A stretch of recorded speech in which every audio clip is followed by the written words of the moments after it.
Em 1899, o Velho Oeste não cheirava a liberdade, sabe?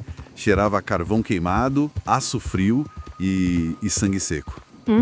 Total. A Era dos Fora da Lei não terminou com um grande tiroteio glorioso. Ela foi lentamente e de forma bem dolorosa asfixiada pelo asfalto e pelas leis. Não teve nenhum final romântico de filme de Hollywood aí. Exato. Tem sempre essa imagem romantizada, né, do cowboy cavalgando pro pôr do sol. Mas as fontes históricas e os relatos que a gente reuniu para nossa imersão de hoje pintam um quadro muito, muito mais sombrio. O Oeste está morrendo. E quem se recusa a mudar, bom, tá morrendo junto. É o crepúsculo de uma época mesmo. Um momento de transição brutal. As fronteiras abertas que antes eram um convite à exploração, aquela anarquia toda, elas foram loteadas, fechadas. O mundo engolindo eles. Sim, engolindo vivo. Quem viveu a vida inteira à margem da sociedade, de repente se viu encurralado por essa máquina implacável da modernidade, das corporações, do governo. Ok, vamos desempacotar isso. Porque o que a gente tem em mãos hoje é a oportunidade de mergulhar nas fontes que dissecam uma das histórias mais tristes, brutais e profundamente filosóficas já contadas nesse cenário de fim de mundo. Com certeza. A queda do bando Vanderlinde e, especificamente, a jornada de absoluta melancolia de um homem chamado Arthur Morgan. A sensação que esses relatos dão para quem lê é meio que estar assistindo a dinossauros confusos, sabe? Olhando para o céu enquanto o meteoro cai. Nossa, essa analogia do meteoro é perfeita. Eles lutam contra a extinção liderados por ilusões, achando que, de alguma forma, a força de vontade pode vencer o próprio tempo. O que é fascinante aqui é que a narrativa do Arthur Morgan destrói completamente qualquer glamour da vida criminosa. Nossas fontes evidenciam que a vida nessas gangues era uma sobrevivência muito amarga. Uma vida miserável, para falar a verdade. Miserável. E a história não é sobre grandes roubos ou aventuras. É sobre um homem descobrindo a sua própria humanidade só quando ele é colocado frente a frente com o vazio existencial mais absoluto. Mas, assim, para entender a queda esmagadora de um homem que parecia uma montanha inabalável, a gente precisa primeiro olhar para as fundações da vida dele, né? Sim, o começo do fim. Exato. Tudo começa a desmoronar depois de um desastre super sangrento na cidade de Blackwater, que obriga o bando a fugir para as montanhas geladas de Coulter. E o preço já é cobrado logo no primeiro ato. Membros como a Jenny, o Mac e o Dave morrem de cara. É um choque de realidade imediato. E é aqui que a lente histórica dos nossos materiais tira todo aquele verniz poético. Conta pra gente como era, fisicamente, a rotina de tentar não morrer de fome e de frio nessa época. Olha, passava bem longe de qualquer idealização. A alimentação e a rotina nas trilhas eram um teste severo de resistência fisiológica. As fontes detalham que o café, por exemplo, ele era fervido repetidas vezes até virar uma borra espessa, com gosto de terra mesmo. Eles bebiam só pela cafeína e pelo calor, não porque era gostoso. Credo, imagino o amargor disso. Pois é, e os feijões cozinhavam por horas naquelas panelas de ferro enferrujadas, muitas vezes misturados com a poeira do acampamento que o vento trazia. Era comer ou morrer de inanição. Literalmente. E tem os famosos biscoitos de viagem, o hardtack. Eram blocos tão compactos de farinha e água, assados até virarem pedras, que tem relatos de homens que quebravam os dentes tentando mastigar essas rações. Quebravam os dentes? Caramba. E essa dureza implacável do dia a dia não é só uma questão de dieta histórica, né? Funciona como uma metáfora gigante para o estado do próprio bando. Com certeza, o reflexo de como eles viviam por dentro. O líder deles, o Dutch Vanderlinde, ele vende esse discurso romântico de Robin Hood, aquela ideia de roubar de um sistema corrupto para viver livre. Mas a realidade nua e crua é que eles estão só mastigando poeira e sobrevivendo a seco. O Dutch é um personagem complexo, porque ele acolheu o Arthur quando ele era só um menino de 14 anos. Um órfão dormindo nas ruas? Isso. E pro Arthur, o Dutch e o conselheiro mais velho, o Hosea, eles não eram chefes. Eram os pais que ele nunca teve. E é exatamente essa dinâmica familiar que cria a tragédia toda. O Dutch pregava que eles eram superiores, espiritualmente falando, à sociedade que caçava eles. Existia um código de honra teórico ali. Um código bem frágil, diga-se de passagem. Total, porque logo na fuga de Blackwater, esse código se prova uma farsa. As fontes relatam que o Dutch assassinou uma jovem inocente a sangue frio durante o assalto. A fachada de fora da lei com coração de ouro já estava rachando ali. Já estava no chão. Mas espera, eu preciso questionar isso um pouco. Nossas fontes mostram que o Dutch genuinamente acolheu o Arthur quando ele não tinha nada, deu comida, ensinou a ler. Em que ponto exatamente uma figura paterna protetora vira um líder de culto destrutivo? É uma ótima pergunta. Porque o Arthur parece tão cego por essa gratidão inicial que simplesmente não consegue ver a manipulação acontecendo bem na frente dele. Então, essa é uma transição gradual, muito psicológica. Líderes como o Dutch começam com intenções que misturam um pouco de idealismo com pura necessidade. No início, acolher pessoas desajustadas construiu uma lealdade mútua, que era vital para eles sobreviverem. Faz sentido. Você protege o grupo e o grupo te protege. Exato. Mas, com o cerco da lei se fechando, o idealismo do Dutch cede lugar ao narcisismo puro. E a diferença entre um pai e um líder de culto é bem simples, na verdade. O pai cria o filho para ser independente. O líder de culto cria dependência. Perfeito. O Dutch exigia a fé cega.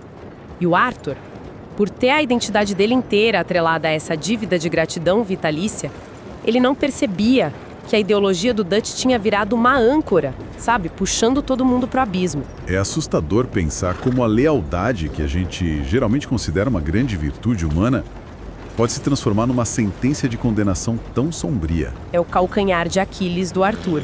E esse sacrifício moral constante nos leva ao evento específico que sela o destino físico dele. O momento que une, de um jeito bizarro, a podridão ética do bando com a podridão biológica. O ponto de não retorno. Exatamente. A gangue tem um agiota, o Leopold Strauss, que basicamente age feito um parasita em cima de pessoas numa situação de miséria extrema. E o Arthur, cumprindo cegamente o papel dele de executor implacável do bando, vai cobrar a dívida de um fazendeiro chamado Thomas Downs. Um homem desesperado que já estava visivelmente muito doente. A mecânica desse encontro é de uma ironia muito cruel, né? Porque o Arthur é que homem imenso, intimidador, e eles espancam Thomas Downs de forma até covarde, no meio da lama do curral da família daquele cara, tudo por causa de uns trocados de juros. É uma cena revoltante. E durante essa agressão, o Downs, com o rosto todo ensanguentado e os pulmões já falhando, ele tosse diretamente no rosto do Arthur. Uma névoa de sangue e saliva. Isso. E naquele instante exato, sob o sol de 1899, a bactéria da tuberculose é transmitida. Sabe, pra gente hoje, tuberculose soa como algo tratável. Você toma uns antibióticos e resolvem. Mas mergulhando nos relatos médicos da época, as fontes deixam muito claro o que isso significava, certo? Não era só uma tosse ruim. Ah, de jeito nenhum. No final do século XIX, a tuberculose era chamada de consumição, ou a peste branca. Era a principal causa de morte nos Estados Unidos. Uma sentença. Uma sentença. E explicando como funcionava, a bactéria invade os pulmões e o sistema imunológico tenta conter a infecção, formando nódulos, que são os tubérculos. Com o tempo, o tecido pulmonar literalmente necrosa e derrete. Nossa! Derrete. Praticamente asfixiavam no próprio sangue. Era uma morte lenta, incurável e aterrorizante. E a ironia existencial disso é uma pancada. O ato de arrancar riqueza, de tirar o último centavo de um homem moribundo, é exatamente o vetor que injeta a morte no corpo do Arthur. É o preço da vida que ele escolheu. E a partir daí, a forma como a narrativa descreve a decadência dele é de uma poesia incrivelmente triste.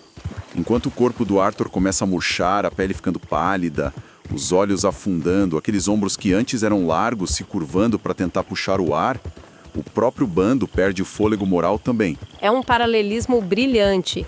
Se a gente conectar isso ao quadro geral, o colapso dos alvéolos pulmonares do Arthur acontece em sincronia quase perfeita com o colapso ético do Dutch. Impressionante como uma coisa espelha a outra. Muito. Enquanto o Arthur tosse sangue nas ruas lá da cidade de Saint-Denis, a gente vê o Dutch afogar um rival nas águas paradas de um pântano e simplesmente dá de ombros. Sem nenhum remorso. Nenhum. O Dutch para de ouvir a razão e passa a escutar só os sussurros do Micah Bell, que é um homem que não tem ideologia nenhuma. Ele só tem um prazer doentio na crueldade. É como se o Micah fosse a verdadeira bactéria infectando a mente do Dutch, sabe?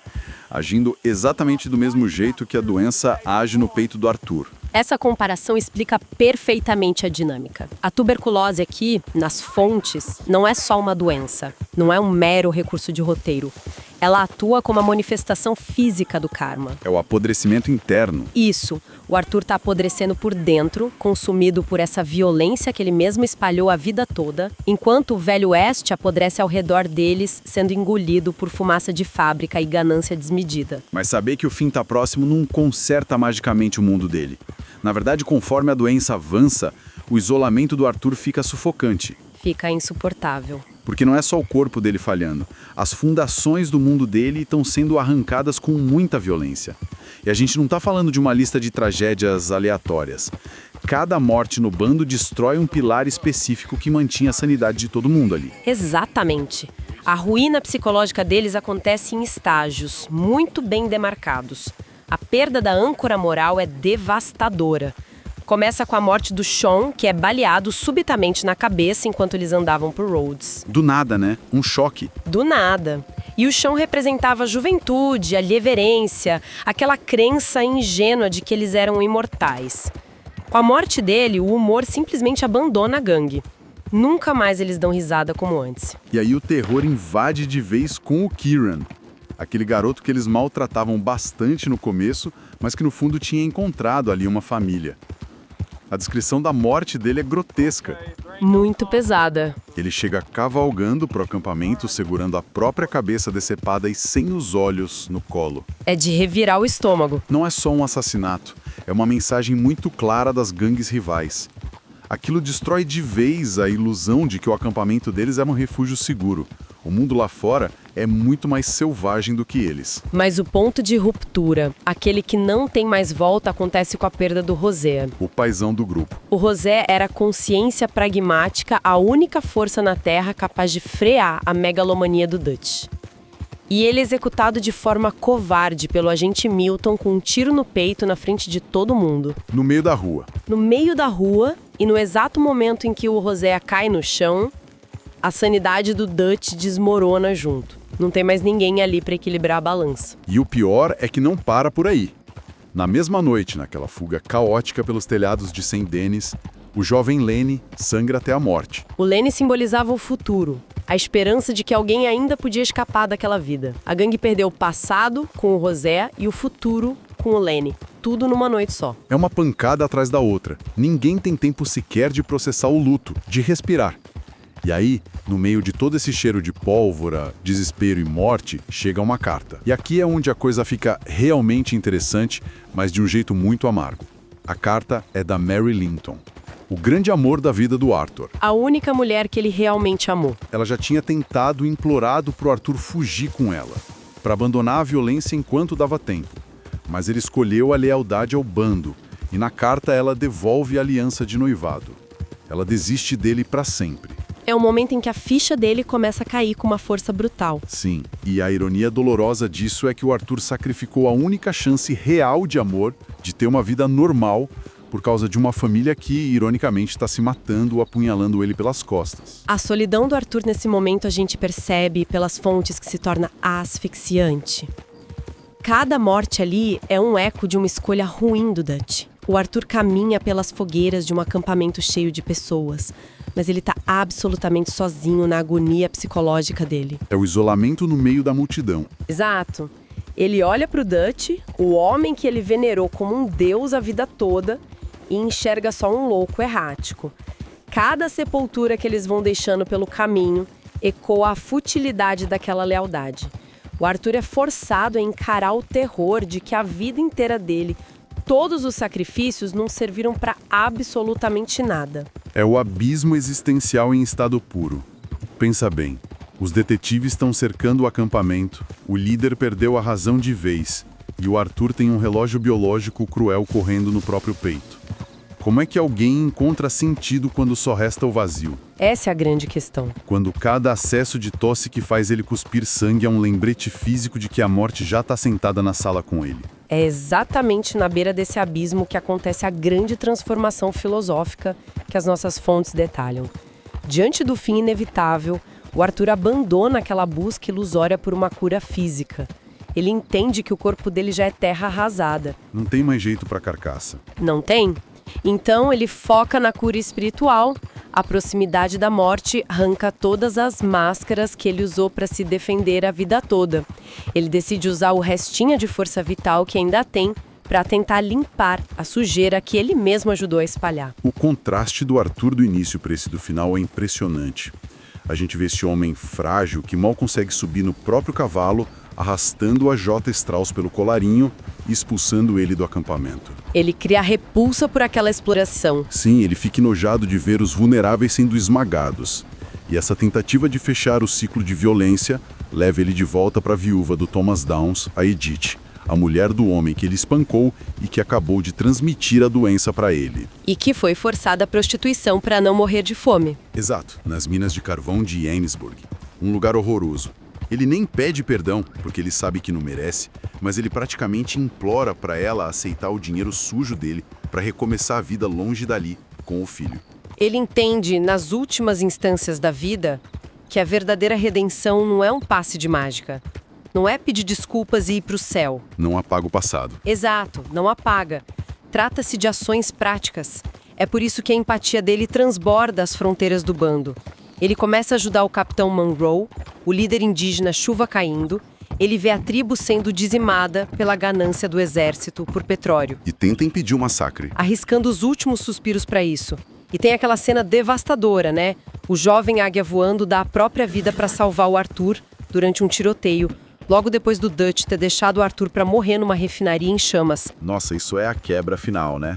O Dutch vira as costas pro fogo e simplesmente larga o cara que ele chamava de filho para trás. Sem olhar para trás. Mostra de vez quem o Dutch realmente é. E antes desse desfecho de pólvora, a gente se depara com um momento silencioso que, para mim, é o coração absoluto dessa história. O Arthur tá numa estação de trem conversando com a irmã Calderon. Uma freira que ele tinha ajudado antes, sem pedir nada em troca. Isso. E ali, o gigante implacável desaba. O olhar endurecido dá lugar a uma vulnerabilidade que destrói quem está acompanhando a história. Ele confessa, com a voz embargada, tentando buscar ar. Ele diz: "Eu sou um homem ruim e eu estou com medo. Eu estou morrendo." É de rasgar a alma. Um homem que passou 35 anos se escondendo atrás de um revólver, admitindo o terror primordial dele de frente para o vazio. Dá um nó na garganta só de lembrar. Dá mesmo. E o conselho da Irma é o núcleo filosófico disso tudo. Ela não oferece consolo barato. Ela não fala que ele vai ficar bem ou promete um milagre. Ela olha nos olhos de um assassino moribundo e manda ele arriscar acreditar no amor, a fazer um último ato de bondade. A mortalidade não é desculpa para a inação, né? Perfeito. Ela valida a dor dele, mas aponta que o tempo que resta ainda é tempo. É nesse trecho da vida do Arthur que a gente pode usar aquelas metáforas da dureza da vida no Oeste que a gente discutiu no começo. Pensa na poeira sufocante de uma tempestade que seca a garganta, ou no gosto metálico daquela água alcalina de sobrevivência. O vento cortante. Sim. O interior do peito do Arthur está exatamente assim. Cada respiração exige um esforço titânico. Engolir o próprio ar virou inalar areia seca num mundo implacável, que odeia quem demonstra fraqueza. É a carne resistindo até o último suspiro. E a dor física atua como uma forja. A doença derrete todas as mentiras do Arthur. Deixa só uma clareza mental absurda. Sabendo que está com os dias contados, ele perde o medo das consequências terrenas e toma a única decisão que importa. Salvar o John. Salvar o John e a família dele. Garantir que pelo menos as pessoas que ele ama consigam escapar daquele ciclo. O que nos empurra direto para o precipício, para o clímax angustiante dessa jornada. Tem aquele grande assalto final a um trem carregado de dinheiro do exército militar. É o caos absoluto, fumaça, tiro, fogo para todo lado. E no meio da loucura, o John leva um tiro e cai do trem em movimento. E o Dutch promete que vai buscar ele. Promete, mas não faz. Ele abandona o John do mesmo jeito que já tinha abandonado o Arthur na fábrica. Quando a poeira baixa e eles voltam pro acampamento, a verdade mais nojenta vem à tona. O Micah Bell era o informante, o traidor. O rato que estava vendendo todo mundo em troca de anistia. Exato. É o momento em que as máscaras viam um pó.